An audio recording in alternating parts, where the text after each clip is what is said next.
संजय बियानी जी, बहुत बहुत स्वागत आपका।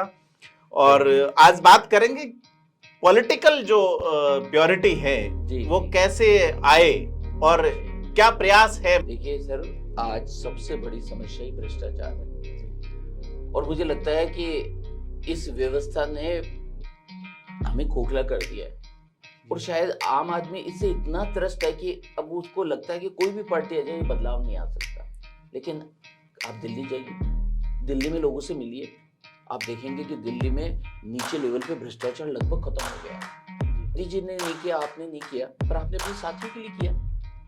आज मोदी जी ने नहीं किया, उन्होंने अडानी जी के लिए नहीं किया, आपने नहीं किया होगा, किसी दूसरों को नहीं किया होगा। और वही कांग्रेस पार्टी जो अडानी की इश्यू कर रहे हैं, उसी से अशोक गहलोत साहब ने हाथ मिले। वो आपने देखा, वो आपने उद्योगों के लिए जो सबमिट हुई, उसी सबमिट में आपने देखा कि वो दोनों कितने पास में बैठे हुए थे और उसी जगह राहुल गांधी उनकी कितनी आलोचना कर रहे थे। क्या पब्लिक नहीं देखती?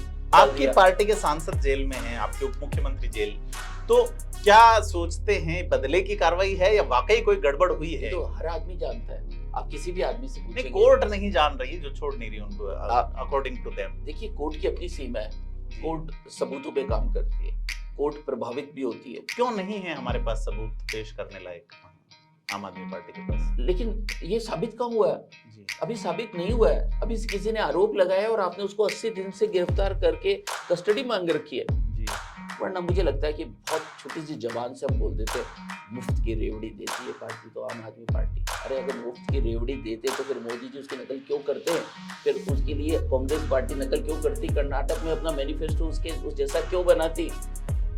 वो आवश्यक है और हमें इस आवश्यक और विलासिता की चीजों में भेद करना पड़ेगा। देखिए, मैं स्पष्ट बताना चाहता हूँ और दर्शकों से अपील भी करना चाहता हूँ, इस बात को समझिए कि एक पार्टी जो 10 साल के अंदर राष्ट्रीय पार्टी बन गई है, जो कि हिंदुस्तान के इतिहास में पहली बार हुआ, 2 प्रदेशों में उनके मुख्यमंत्री है, ऐसी उभरती हुई पार्टी को हमारा सिस्टम रोकता है, हमें भी रोका जा रहा है और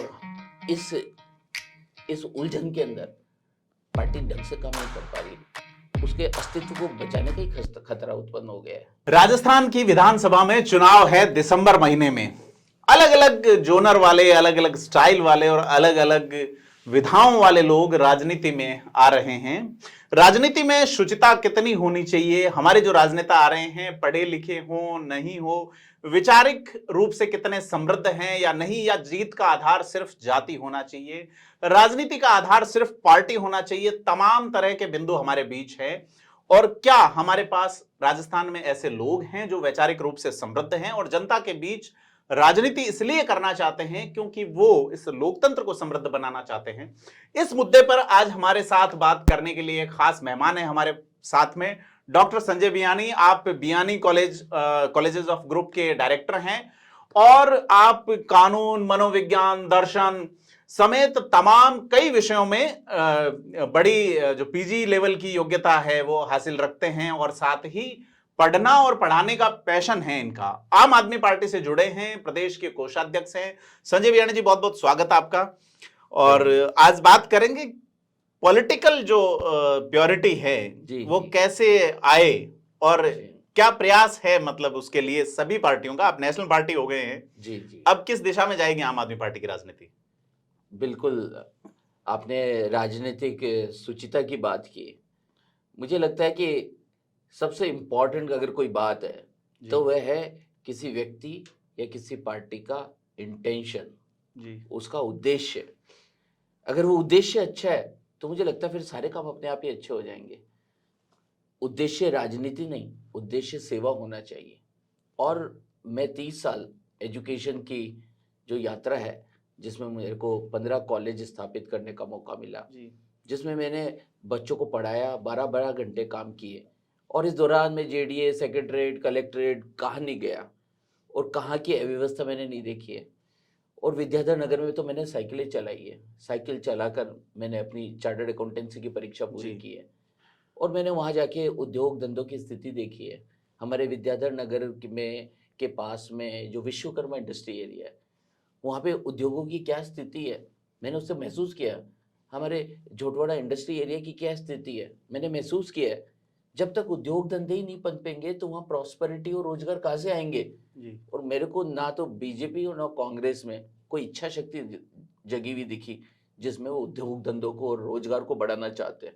हम सब लोग राज करना चाहते हैं। एक सवाल है संजय जी, इसी में मुझे याद आया, आप उद्योगों की बात कर रहे हैं, आप चार्टर्ड अकाउंटेंट भी हैं और काफी शुरुआत में आपने पहले यही डिग्री ली थी, जी। तो एज ए सीए आप उद्योगपतियों के मानस को कैसे देखते हैं? राजनेताओं को लेके क्या सोचते हैं? टैक्सेशन और उनका जो behaviour of bureaucracy, behaviour of politics क्या रहता है? देखिए, जब तक राजनीतिक इच्छा शक्ति नहीं हो जी तब तक उद्योग धंधे पनप नहीं सकते, जी क्योंकि उद्योग धंधों को जमीनें चाहिए, उद्योग धंधों को गवर्नमेंट की ऐसी पॉलिसीज चाहिए जिससे उनको सपोर्ट मिले। जी आज हर जगह हर्डल्स क्रिएट कर देते हैं। जी मुझे लगता है गुजरात इसलिए बना क्योंकि वहाँ उद्योग धंधों को बढ़ावा दिया गया।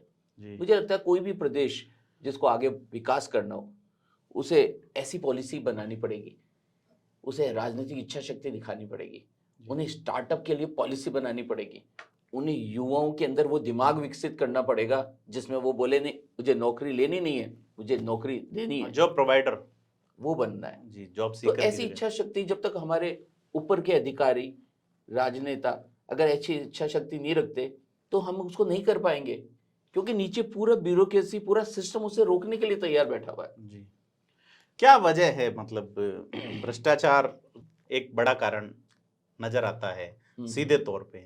राजस्थान में आप बचपन से लेके बड़े हुए, आम आदमी पार्टी के जो मुखिया हैं, जिस पार्टी से आप जुड़े हैं, अरविंद केजरीवाल कहते हैं वसुंधरा और गहलोत की मिलीभगत है, उस पे आप क्या कहते हैं? क्या लगता है आपको कि? देखिए सर, आज सबसे बड़ी समस्या ही भ्रष्टाचार है जी और मुझे लगता है कि इस व्यवस्था ने हमें खोखला कर दिया है और शायद आम आदमी इससे इतना त्रस्त है कि अब उसको लगता है कि कोई भी पार्टी आ जाए ये बदलाव नहीं आ सकता। लेकिन आप दिल्ली जाइए, दिल्ली में लोगों से मिलिए, आप देखेंगे कि दिल्ली में नीचे लेवल पे भ्रष्टाचार लगभग खत्म हो गया है।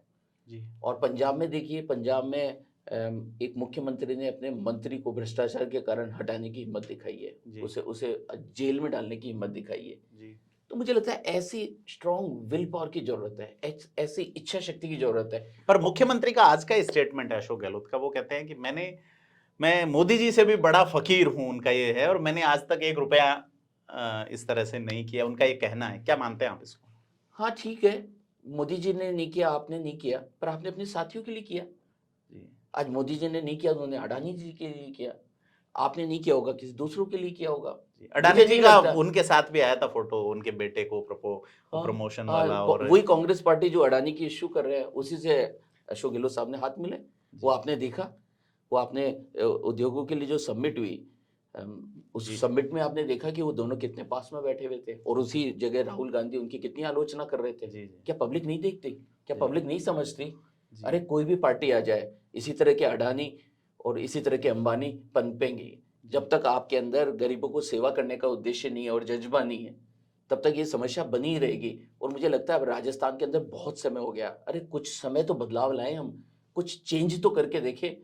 मुझे लगता है दिल्ली में बदलाव आया, पंजाब में बदलाव आया। एजुकेशनिस्ट आपने कई सारे कॉलेज एस्टेब्लिश किए और दिल्ली में एजुकेशन का मॉडल लेके लगातार तीसरी बार अरविंद केजरीवाल मुख्यमंत्री हैं। क्या सोचते हैं राजस्थान के एजुकेशन, सरकारी एजुकेशन सिस्टम को एज एन एजुकेशनिस्ट? देखिए, मैं एक बात बताना चाहता हूँ, मैंने एक किताब लिखी जी, वो मेरा अपना विचार था जी। आपने उसकी कॉपी कर ली जी।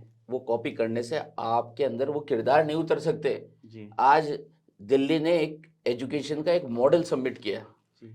और दूसरी पार्टी उसे महात्मा गांधी स्कूल बोल के उसका कॉपी कर रही है। भाई अगर कॉपी करने से ही लोग महान बन जाते हैं तो अमेरिका तो गरीब ही रहता है, क्योंकि पेटेंट तो वो बनाते हैं और दूसरे लोग तो कॉपी करते हैं, बेचारे गरीब के गरीब रह गए। मुझे लगता है मौलिक विचार, मौलिक समझ, मुझे लगता है उसमें दम है। और आम आदमी पार्टी ने पहली बार देश में सरकारी स्कूलों का जो दशा है वो सुधारी है और प्राइवेट स्कूल के बराबर उनको लाके खड़ा कर दिया है। मुझे लगता है ये समानता का अधिकार देते हैं। एजुकेशन सबसे बड़ी समानता का अधिकार दिलाती है। तो एजुकेशन अगर गरीब को नहीं मिलेगी तो ये देश कैसे बदलेगा? ये देश गरीब गरीब ही रहेगा और अमीर अमीर ही बनता जाएगा। मुझे लगता है एक बहुत बड़ी खाई हो गई है और इस खाई को मिटाना जरूरी है और वो युवा मिटाएंगे, वो पढ़कर मिटाएंगे। और मुझे लगता है कि पढ़ाई का अवसर सबको समान मिलना चाहिए, अमीर को और गरीब को। रिजर्वेशन नहीं, पढ़ाई का अधिकार बराबर दो। तो मुझे लगता है ये शिक्षा का अधिकार जो सबसे मौलिक अधिकार है, जो फंडामेंटल राइट है, जो संवैधानिक अधिकार है हर बच्चे का जिसने भारत में जन्म लिया है, वो अधिकार जो है वास्तव में जो है प्रिवेल करना चाहिए, उसे बढ़ावाना चाहिए और सरकार को उसमें आगे आना चाहिए। जी। आज ये एक राजस्थान अपना जो प्रदेश है 3,42,000 वर्ग किलोमीटर का इलाका है, 8 करोड़ के आसपास आबादी है, एक अंतर्राष्ट्रीय सीमा लगती है और 6 राज्यों की सीमाएं लगती है राजस्थान से। जी 6 में से 4 जगह बीजेपी है और 2 जगह आम आदमी पार्टी है। आप दिल्ली और पंजाब, तो जी। क्या सोचते हैं आप कि स्कोप किसका है? ये कांग्रेस की जो गवर्नमेंट, तो कौन कब्जा जमाएगा, जी। बीजेपी या आपका भी कुछ बटेगा यहाँ? देखिए 3 बार दिल्ली में सरकार बना दी जी भारी बहुमत के साथ में, पंजाब में दूसरी बार में ही पूरी सरकार बना दी, और पंजाब से लगता हुए हरियाणा, और हरियाणा में अब लोग एक्सेप्ट करने लगे कि आम आदमी पार्टी बहुत तेजी से उभर गई है वहां पे। जी और फिर साथ में लगता हुआ राजस्थान है, जी। गंगानगर से स्टार्ट होता है, बाड़मेर बतौर बांसवाड़ा तक नेशनल जाता है। पार्टी ये पहला चुनाव होगा आम आदमी पार्टी का किसी स्टेट में, क्योंकि कर्नाटक था लेकिन कर्नाटक में ऐसा परफॉर्मेंस नहीं रहा या जी। बूस्टअप नहीं था वहां पे। राजस्थान में क्या 200 सीटों पे कैंडिडेट उतरेंगे आम आदमी पार्टी के? ये बहुत बड़ा सवाल है, और मुझे लगता है कि हर समय परिस्थिति और समय के अनुसार निर्णय लिए जाते हैं।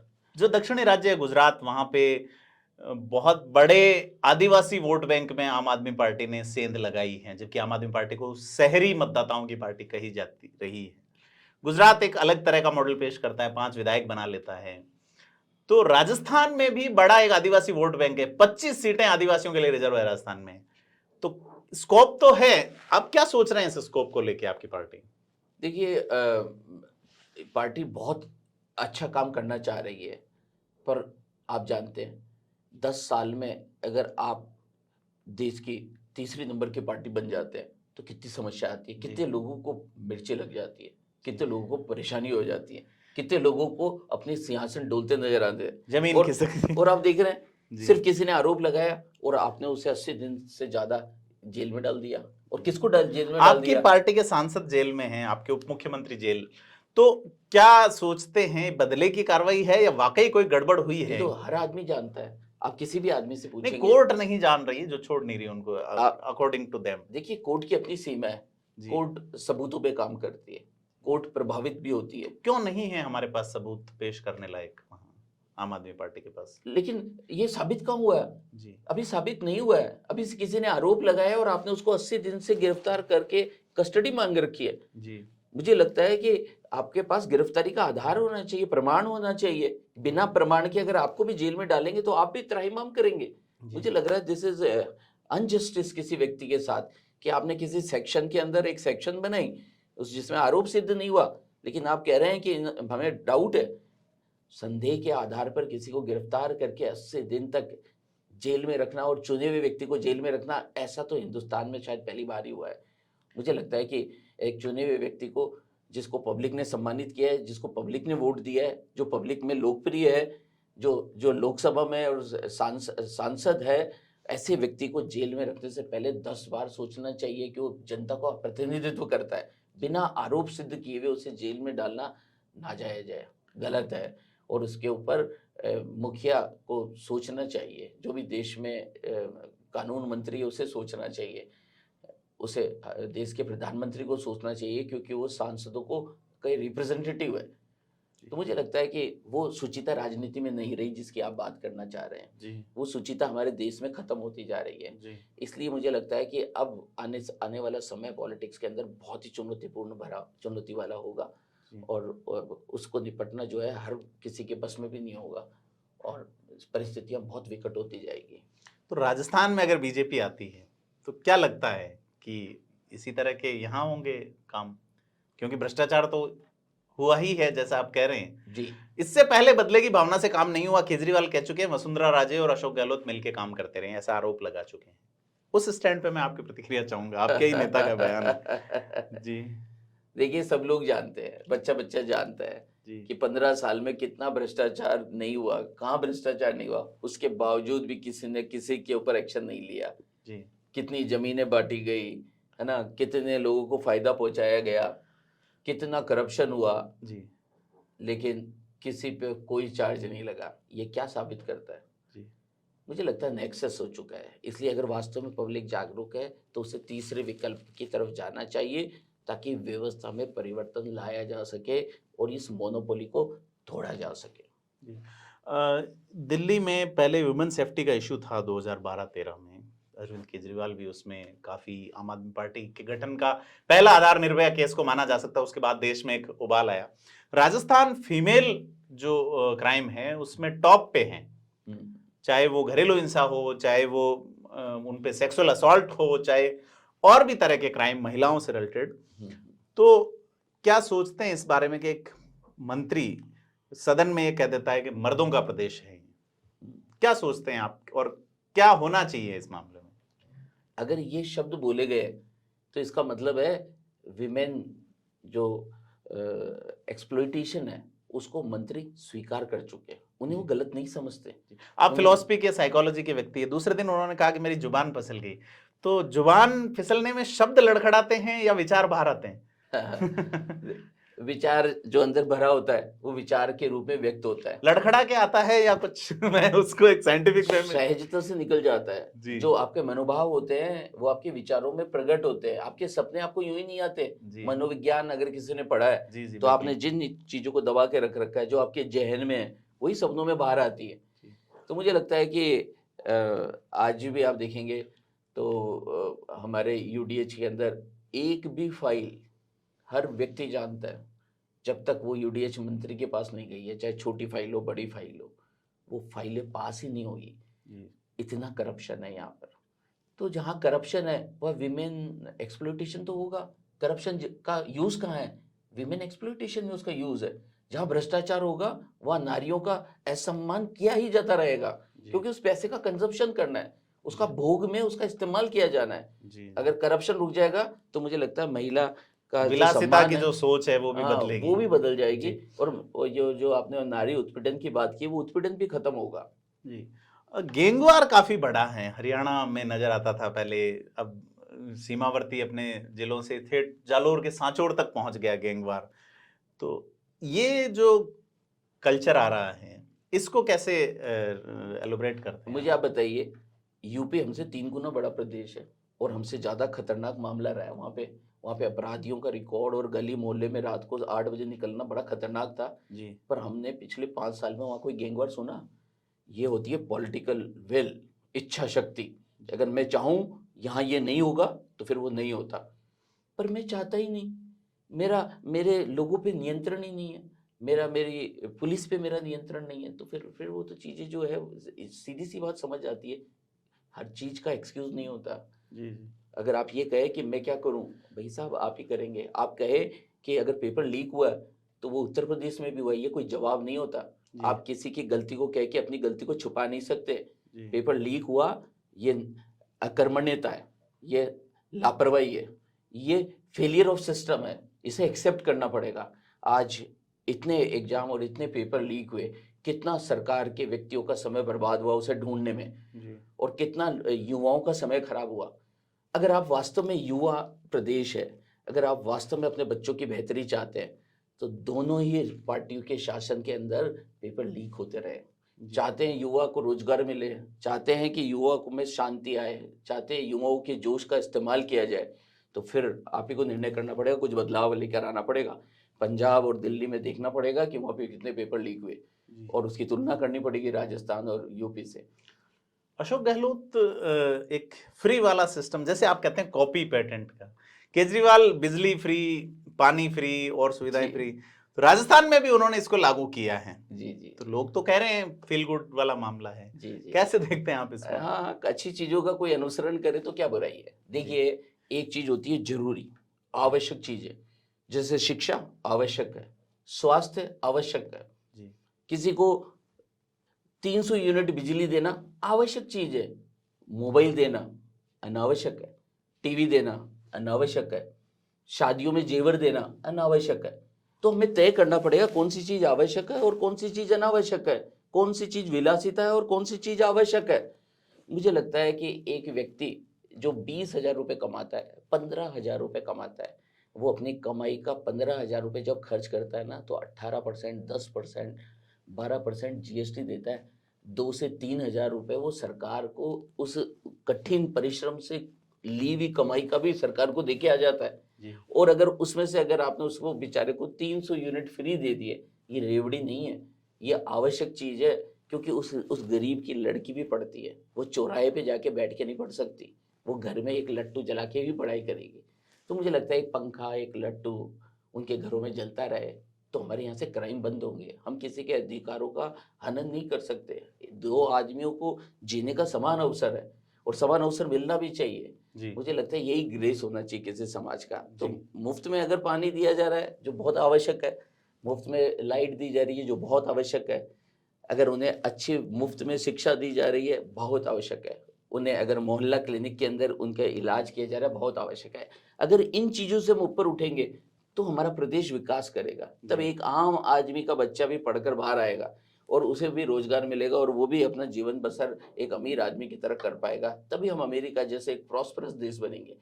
वरना मुझे लगता है कि बहुत छोटी सी जबान से हम बोल देते हैं मुफ्त की रेवड़ी देती है पार्टी तो आम आदमी पार्टी। अरे अगर मुफ्त की रेवड़ी देते तो फिर मोदी जी उसकी नकल क्यों करते हैं?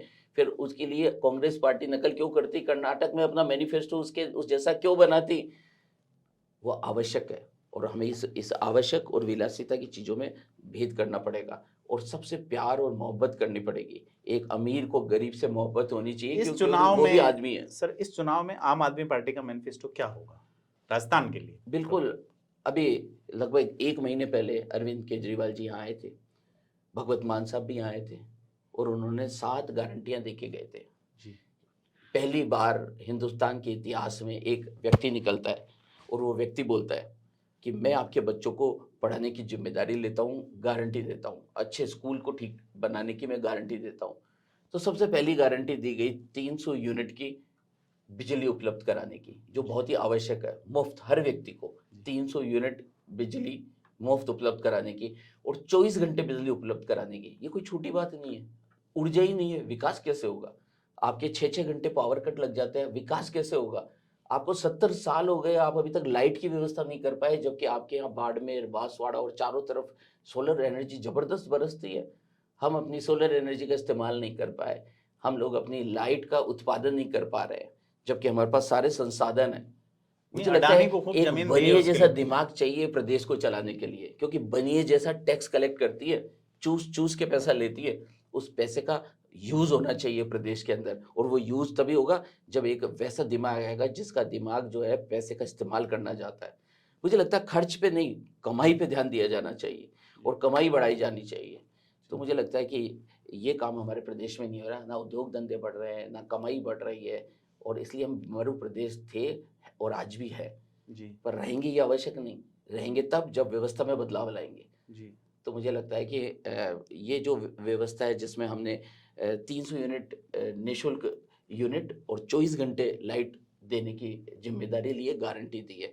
दूसरी गारंटी दी है स्वास्थ्य की, मोहल्ला क्लिनिक बनाने की। हर वार्ड के अंदर, हर ब्लॉक के अंदर अगर मोहल्ला क्लिनिक बनती है, लोगों की जांचें और छोटी मोटी बीमारियां वहीं निपटती है तो एसएमएस पे लोड कम आता है। तो मुझे लगता है स्वास्थ्य की गारंटी। इसके अलावा महिलाओं को सम्मान देना कि हमारी माँ और बहनों को जो जिनको लोग शराब पीकर 2 पैसे भी नहीं देते, उनका सम्मान नहीं किया जाता, अगर उनके खाते में हर महीने 1000 रुपये ट्रांसफ़र भी किए जाते हैं तो मुझे लगता है नारी को गौरव मिलता है। नारी की मजबूरी का कोई फ़ायदा नहीं उठा पाता। तो मुझे लगता है नारी के सम्मान का तीसरी गारंटी, मुझे लगता है ये बहुत ज़रूरी है। जी। इसके अलावा जो शहीद होते हैं, जो व्यक्ति परिवार में शहीद हो जाता है, वो बार बार अपनी डेड बॉडी को लेकर सड़क पे बैठता है। इन्होंने गारंटी दी और करके बताया पंजाब में 1 करोड़ राशि शहीद के हर परिवार को दिए जाने की गारंटी। मुझे लगता है ये भी बहुत ही आवश्यक है। और जितने भी टेम्परेरी कर्मचारी को अपॉइंट किया जाता है उनको परमानेंट करने की गारंटी। तो मुझे लगता है ये सारी गारंटियाँ बहुत ही आवश्यक है और ये अगर बुनियादी सुविधाएं अगर होगी तो देश में, प्रदेश में प्रॉस्पेरिटी बनेगी। आप लंबे समय से प्रचार में जुटे हैं राजस्थान में या कोशिशों में, आपके प्रभारी विनय मिश्रा यही हैं जी। कितने टिकट देंगे और कितनी सीटें जीत सकते हैं अभी आप सरकार बनाने की में आप कितना योगदान? क्योंकि कई लोग ये कह रहे हैं, मुख्यमंत्री के सलाहकार संयम लोढ़ा से हमारी बात हुई, वो बोले प्रदेश में त्रिशंकु विधानसभा आ रही है, क्या लगता है आपको अभी तक जो टिकट बंटे हैं या स्थिति से? देखिए, मैं स्पष्ट बताना चाहता हूँ और दर्शकों से अपील भी करना चाहता हूँ। इस बात को समझिए कि एक पार्टी जो 10 साल के अंदर राष्ट्रीय पार्टी बन गई है, जो कि हिंदुस्तान के इतिहास में पहली बार हुआ है, 2 प्रदेशों में उनके मुख्यमंत्री है, ऐसी उभरती हुई पार्टी को हमारा सिस्टम रोकता है, हमें भी रोका जा रहा है। और इस उलझन के अंदर पार्टी ढंग से काम नहीं कर पा रही, उसके अस्तित्व को बचाने का ही खतरा उत्पन्न हो गया है, क्योंकि चारों तरफ से प्रहार होने लग गए। तो मुझे लगता है कि इस कारण हम उतना तेजी से यहाँ पर काम नहीं कर पाए जितना हम सोच रहे थे। फिर भी मुझे लगता है काफ़ी सीटों पर, लगभग 100 सीटों पर से अधिक पर हम लोग जो है इस बार चुनाव लड़ने जा रहे हैं। और जो व्यक्ति चाहते हैं बदलाव आए, और जो व्यक्ति दिल्ली से जुड़े हुए, जो व्यक्ति पंजाब से जुड़े हुए, मैं उनसे कहता हूँ कि आप उनसे बात करके देखिए कि वहाँ पे कितना काम हुआ है, गरीबों के लिए कितना काम हुआ है और प्रदेश में कितना काम हुआ है। और वास्तव में उन्होंने स्वास्थ्य की और शिक्षा की गारंटी दी, तो स्कूल ठीक हुए या नहीं हुए। तो ऐसे नहीं किसी भी की बातों पे हम विश्वास कर लें। पहले आप फ़ोन करिए उन व्यक्तियों से जो पंजाब में रहते हैं, फ़ोन करिए उन व्यक्ति से जो कि दिल्ली में रहते हैं, और इसका पता लगाइए। अगर वास्तव में अगर सब व्यक्ति कहते हैं ऐसा है, तब वोट दीजिए और बदलाव लेकर आइए। बिना बदले तो नैया पार नहीं होगी, कभी एक्स कभी वाई, और दोनों का नेक्सस। आखिरी सवाल मैं पूछना चाहूंगा कि आप जयपुर में रहते हैं, विद्याधर नगर इलाके में जी, वहां बीजेपी ने 3 बार से लगातार आपके विधायक का टिकट काट के पूर्व राज परिवार की सदस्य दिया कुमारी, जो कि राजसमंद से सांसद है, सवाई माधोपुर से पहले विधायक रह चुके, उनको टिकट दिया है। क्या लगता है आपको विधानसभा क्षेत्र विद्याधर नगर का क्या रहेगा लुकआउट? आपकी पार्टी क्या कर रही है वहां पे? देखिए, विद्याधर नगर में मैं तो कभी पॉलिटिशियन रहा नहीं जी, मैं कभी राजनीति मैंने की नहीं। मैं तो एक सामान्य आदमी हूँ, और मैंने बच्चों को पढ़ाया, और पढ़ाया भी 24-24 घंटे। और मैं पूरे इत्मीनान से कहता हूँ कि पूरे विद्याधर नगर में रहने वाले व्यक्ति, पूरे राजस्थान में रहने वाले व्यक्ति को मैं गारंटी देता हूँ कि उनकी यूथ को मैं संभालूंगा, उनके जॉब्स को मैं संभालूंगा, कैसी शिक्षा व्यवस्था होनी चाहिए उसको मैं संभालूंगा। और रही दूसरी पार्टी की बात, तो हर व्यक्ति जानता है, जो सांसद, चुने हुए सांसद है, वो विधानसभा में कितने दिखे हैं। मैं नहीं किसी की आलोचना करना चाहता, पर सब व्यक्ति जानते हैं कि जिन विधायकों को अपनी कट्टर विचारधारा के कारण हम वो लोग बार बार चुन रहे हैं, वो कितने निरंकुश हो गए, वो कितने अहंकारी हो गए, वो आते ही नहीं है, उन्हें देखा नहीं जाता वहाँ पे जी। तो ये सब व्यक्ति जानते हैं, और हम किसी का नाम नहीं लेना चाहते। और राजनीति में तो लेना पड़ेगा सर, अब चूंकि चुनाव आ गया है। और मैं फिर भी आपको कहूंगा, मैं पॉजिटिव राजनीति करने जा रहा हूँ। लोग कह रहे हैं कि यहाँ बहुत गंदगी है, पर मैं गंदगी में भी फूल खिलाना चाहता हूँ, मैं गंदगी में भी सुचिता लाना चाहता हूँ। डॉक्टर संजय बियानी जी हमारे साथ थे, और जैसे ही हमने शुरुआत में बात की कि राजनीति में एक शुचिता की आवश्यकता है, और आपने अपनी बातचीत में इसको दर्शाया भी, बखूबी दर्शाया कि राजनीति में एक शुचिता की आवश्यकता है और अच्छे लोगों की जरूरत है, अच्छे माइंडसेट के साथ में, अच्छे विचारों के साथ में, और अच्छे एग्जीक्यूशन के साथ में।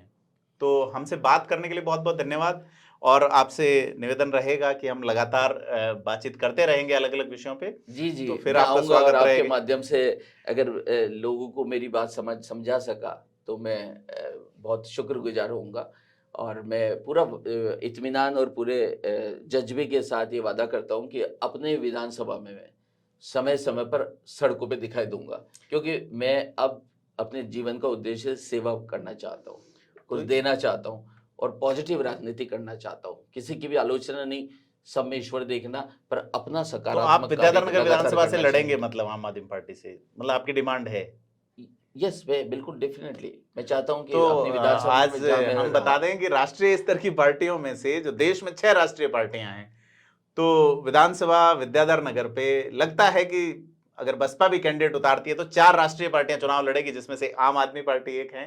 तो 2 कैंडिडेट तो डिसाइड हैं, दिया कुमारी जी हैं और उनके साथ में सामने संजय बियानी जी है आम आदमी पार्टी से।